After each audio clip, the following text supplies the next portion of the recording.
Hi guys, how are you? This is Lois. Welcome back to my channel. Today I want to talk about work permits for international students, spouses, or common law partners. Okay, so we know that Canada attracts a lot of international students simply because Canada offers some of the best education in the world, and secondly, Canada offers very good pathways for students who have graduated from Canadian institutions to immigrate here after their studies. Okay, so let us talk about the open work permit for spouses or common law partners of international students in Canada. I just want to stop and tell you welcome if this is your first time here. If you haven't subscribed, please do subscribe. Why should you subscribe? My channel is full of videos on Canadian immigration programs and life in Canada in general. I give it to you as it is. Yes, I am very honest, and at times I think I become a little brutally honest. But yes, it's always a good place if you want the real, the real deal, the real information. I don't hide stuff. You can always go to my channel and find that. I am a regulated Canadian immigration consultant and I am based in Calgary, Alberta. The information I give in my channel is for your information purposes only. So this should not be taken as legal advice. If you need legal advice, please reach out to me, send me an email and book a consultation so that we review your case on a one-on-one basis. Okay, so let's get going. What is an open work permit? An open work permit is one of the best work permits that you can get in this country because it allows you to work for any employer, anywhere, anytime. Okay, it's not based on a job offer or on an LMIA. So, it's a work permit that says, hey, come on, go work, go get work. It has, some of them do have limitations, and they could only be limited if you didn't take a medical examination. And that is only on the basis of protecting, the Canadian population, the public health. So if you take a medical test, then and you pass, then you're not going to be limited as to the kind of a job that you can take. Okay, all right, so we've said that international students, of course, here they come here and a lot of them have a hope to immigrating here after their studies, and that's why Canada is very attractive to international students. Okay, so you're able to bring your spouse or even family, and this is for mature students. So, Canada believes in family reunification, and they do encourage people to stay in families, to stay together for that companionship, for that support. So you are able to bring your spouse, even your family, as an international student, and we shall see how. So let's get on the eligibility. Who is eligible? So the spouse or a common law partner of an international student may be eligible for that open work permit if you as a student have a valid study permit in Canada, and secondly, if you're a full-time student in a publicly funded institution in Canada, that is post-secondary institution, and your course is for over 1 year. Okay, yes. So how long does it take to process your open work permit? So the processing of an open work permit usually takes several months, and that I'm talking about this pre-COVID. Okay, so in an ideal time it would take several months, and as there are many factors that can affect the processing time, So your spouse or common law partner's work permit will be valid for the same period of time as your study permit. Okay, but if you're granted a postgraduate work permit after your studies, your spouse can always renew their work permit. That's good. Yay. Okay, so how do you apply for a how do you apply for an open work permit for your spouse as an international student? It's recommended that your spouse applies for this work permit online, and I think now that's the only way to go ahead. Work permits are only now being applied for online, so make sure that you do an online application. Okay, so again, I just want to touch on, so what does an open work permit help you? How does it help you as an international student?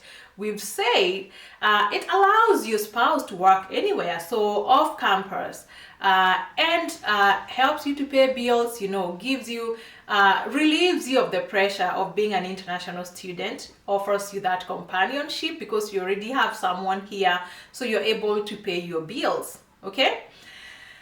When is the best time to apply for this open work permit? Because I know that's usually the biggest question. People don't know when to apply because depending on when you apply, that could jeopardize your application. Yes, it's not stated anywhere, but this is, actually what happens. So they say that you can apply before or after you arrive in Canada. You can apply for your spouse before or after you arrive in Canada. In some visa offices abroad, they will process your spouse or partner's work permit with your study permit application. If you're from Africa like myself, I am Kenyan, we've seen that it's usually hard for Africans to get these study permits. It's no secret. There is that, systemic discrimination that happens. So I do recommend that our people in Africa be careful when you're applying for this open work permit. Other countries like European countries, especially these countries where people don't even need visas to visit Canada, you find that they are able to access this kind of work permits easily because they can come here as visitors. They can come here anytime. But you find that especially Africans, hopefully these things can change, but these people have made it very hard for Africans to qualify for even these study permits. So you better be careful when you're applying. So we shall see. We shall see when to apply, okay? There are 3 scenarios. I'll give you 3 scenarios of, how to apply for this depending on your location. I'm not going to assume that everybody is coming from Africa, okay? So I'll give you 3 scenarios. Your spouse already has a visitor visa or doesn't require a visitor visa, assuming you're coming from those countries that I just talked about there. So they can always come here on a visitor visa or on a visitor record or wherever, ETA. They can come here and apply from within. That is usually the best. So if you're in Africa and you guys have good travel history and you guys already have like visitor visas, once now you apply for your study permit, your spouse can always come here as a visitor, and now they apply from within. That's always a good way. The other way, another scenario, is the students and family, they can apply for the study permit and work permit together. The requirements are higher and the likelihood of a denial due to bringing all your family, they are very high. The likelihood of a denial or a refusal of that study permit is quite high. So be very careful. And I'm talking to people who look like me. Yes, be very careful, and people who come from where I come. Because when you apply for the whole family, what are you telling these people? You're bringing all your ties here. Remember, you must convince that visa officer as an international student that you're motivated to go back to your country. So what happens if you apply with the whole of your family, like your spouse and your children? You are bringing the most important ties with you. So be careful about that, because that can be used against you, because you don't have a lot of motivation to go back to your country if you're already bringing the whole family with you. So be very careful about that. And scenario number 3, this is my favorite. Wait until you get your study permit and then submit the application of your accompanying dependents. Yes, already first, satisfy these people that you're coming here on a study permit and you will go back to your country, okay? Get your study permit in hand and now apply for your family. You can even apply for them when you're still in your country or when you land here. Okay, you must always remember the main factor will be on the student passing the eligibility. You must be eligible, and that means you must show that you have sufficient funds that can support you as a student and your family in Canada. Okay, that is the best thing that you can do. You can come here as a student, and once you're here, even if they didn't have a visitor visa, another thing, they can also apply on a visitor visa. Yes, they can take a visitor visa, come to see you, and once now they are here to see you, because come on, it's okay to come see your wife who is studying in Canada. Now at that point, they can also apply from within. Refer to my first scenario. Okay, you're going to find that this is from my observation. Most spouses come to Canada as visitors first and then apply for that work permit after they arrive. That's usually a very easy way, because come on, you're already in Canada. Okay, all right.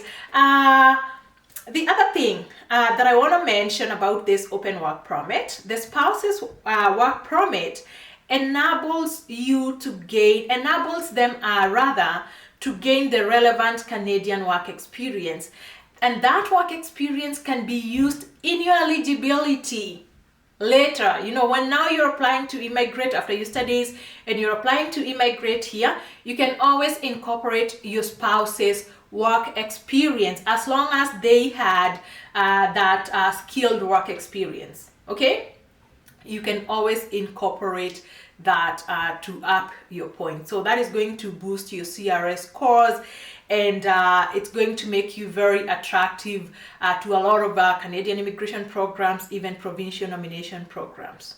Okay, all right. I know one question you're asking, because I've mentioned about families, is, are you able to bring your children? Yes, we talked about dependent children, and this is just to answer a question that a lot of people do ask me. So if I bring my children, are they going to be able to study in Canada? And actually, can I even bring my children as an international student? Many international students are able to bring their families, what I said there. So you can bring your spouse or you can bring your children. So being a student, being an international student in Canada doesn't prohibit you from bringing your family. No. But now when you bring your child to study here, by law, your kids can study without a study permit. By law, that is what the law says. But things are different. Remember, you're going to find that now in practice, when you go to these schools to enroll your children, you're going to get a lot of grief from a lot of schools if your kids don't have a study permit. So I usually recommend, as much as it's not needed, your kids don't need that study permit, but please always have that study permit. Why? You do not want to undergo those delays, and you do not want to delay your kids' education program. Always know, plan accordingly. Plan very carefully, because the school year here runs from September to June. And most of the students also arrive in September for the fall classes. So make sure that you have planned accordingly in regards to your children on when they're going to join school. Also, you need to know, because I know this is another question that you're asking, if you bring your kids, are they going to pay international student fees? No, they will not pay international student fees. Your kids, as long as you're here as an international student who is in good legal status, your kids can study here and pay resident rates for their school. And as long as they are dependent children, that is under 18, they can join elementary and high school here while you study. Okay, so remember what I said. It's always recommended that you get that study permit for your children. It's the law says it's not necessary, but it's a different story with the schools.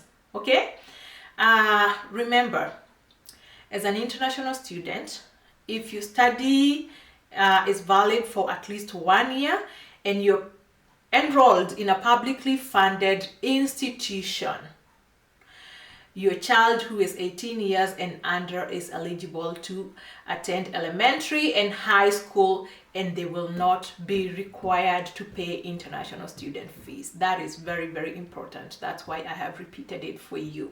Okay, all right, so now I know you're getting ready to come here as an international student, or whatever you plan to come here.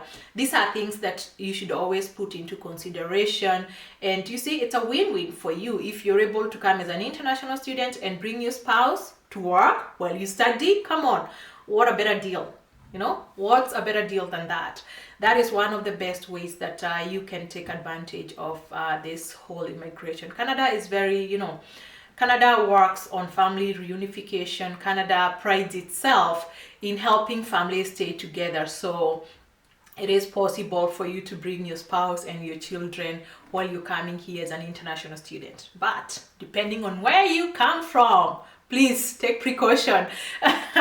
Yes, and I say that saying where you come from. If you come from where I come from, be very careful, be very strategic in your application, because you do not want your study permit visa denied simply because you applied with your whole family and they see like you're just trying to run away from your country, because they usually do that, unfortunately. So be wise, okay? All right, take care, my friends. I'll see you in my next video, okay? Bye now.